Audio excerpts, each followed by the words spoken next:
All right, guys, so today we're going to be working on a Glock 19 Gen 5. This is the first Gen 5 I've had an opportunity to put onto the Tormach CNC, and I thought I would just kind of take you guys through that process a little bit and just kind of show you what's kind of going on. So we're not going to be doing a lot of new work, stuff that we haven't seen in the past, but it is a Gen 5, so that's kind of cool. So I figured I would go ahead and just kind of show you guys anyways. So we're going to be doing a Trigicon RMR for the back, so we're going to go ahead and cut the top back. We're going to go get that drilled out and go ahead and get those threaded for that RMR. And then on the front, between where the front sight goes and where the barrel goes, we're going to run a hive pattern. So we're going to be able to run that honeycomb hive pattern between these 2 points. And the customer did let me know that they're going to be running a suppressor sight, which is very common for an RMR slide, because they want to co-witness. And we're going to make sure that we leave enough material between what the front sight's going to be and where the first hole is. Okay, so we want to make sure that the suppressor sights are a little bit longer than a standard sight, so we just want to make sure that we leave enough material between that front sight and where the first hole is, so we're not going over top of it, so it just looks a little bit better at the end of the day. So guys, what we're going to do is we're going to start with the hive pattern on the front section. We're going to go ahead and get that cut. I'm going to take you through that, and I'm going to go ahead and sandblast it. We're going to bring it back, and then we're going to move on to the RMR in the top rear.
Looks like that front section came out beautiful. Everything's nice and straight and even. Gonna be able to see some nice barrel down through there, without a doubt. Well, looks like it's time to go ahead and take and put this guy back in the CNC and cut it for an RMR. So that guy is gonna go somewhere in that neighborhood. We're gonna have enough material in the back to not damage the dovetail, and we're gonna make sure that we give enough spacing here in the front to where we don't go into the plunger pocket. So you always got to watch that plunger pocket. For those of you that are unsure of what I'm talking about, there's a hole right here where the plunger goes, and if you have a sight that's too big, like some of the vortex sights that are on the market, what will end up happening is you'll cut it and you'll go right down into that pocket from the top side. So the idea here is to stay away from the plunger pocket. Okay guys, so let's go take you over to the CNC. Let's wrap this up.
Well, looks like we are all set with the Gen 5 19. This came out really, really nice.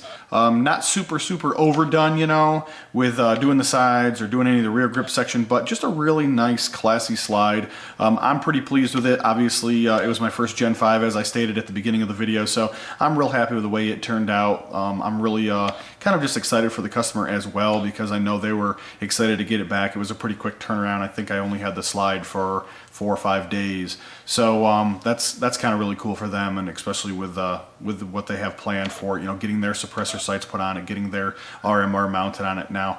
Now these are my suppressor sights and my RMR, but I wanted to add it just to the slide overall to give you viewers just the overall image of kind of what the owner was going for, you know. So real cool, just came out really nice. Not, like I said, not overdone, but just done the right way. Now this RMR is super tight. It's hard to see, but I mean, it's like tight down in here. There is no play, like none.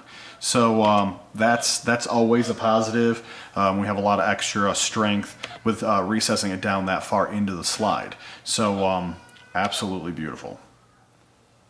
Alright guys, well, you know where to find me.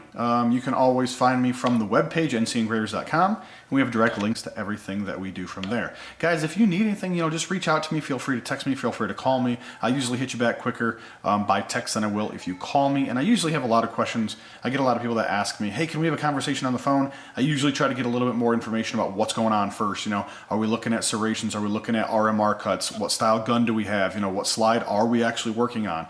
So I try to iron out a lot of those details before we jump into a conversation, and I try to quote you out something over the phone, and I don't have a visual of what you're really after. So you know, if you kind of reach out to me and you're like, hey, can we have a conversation on the phone, and it feels like I'm giving you a little bit of pushback, I'm just trying to get a little bit more information on what you're after before we actually have a conversation on the phone. I'm not one of those shops that runs the same patterns over and over and over again. I'm one of those shops that will run whatever pattern you want, and it will be custom built to your needs and your specifications. So it's not like you can just dig through the, you know, 20 different patterns I have, check the little box, hit submit, and then you pay. It doesn't really work that way with me. I really want to have them catered to you and built for you, so that means there's lots more options than what we could put in a little bit of a drop down box from a web page. So guys, always learn as you go, right? So this is a new Gen 5. This is new to me.